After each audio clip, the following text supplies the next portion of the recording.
STX:n Turun telakan tilanne on karu. Mikäli uusia laivatilauksia ei tule, loppuvat työt pikkuhiljaa kaikilta telakan työntekijöiltä.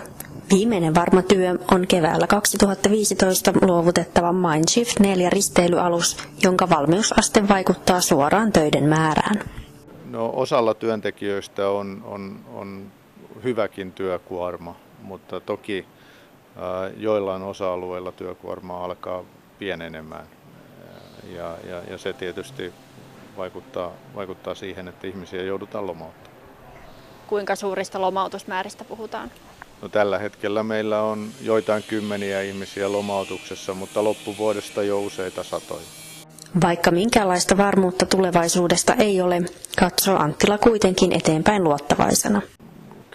Käymme keskusteluja ja valmistelemme uusia projekteja ja uskomme vahvasti siihen, että Mindshift 4 jälkeen teemme seuraavia projekteja toki. Kyllä olen luottavainen Turun telakan tulevaisuuteen, että Turussa ja Suomessa on maailmanluokan osaamista laivanrakennuksessa niin telakalla kuin verkostoyrityksissä ja kyllä sille ottajia löytyy. STX:n omistaja on etsinyt ostajia eurooppalaisille telakoilleen viime syksystä.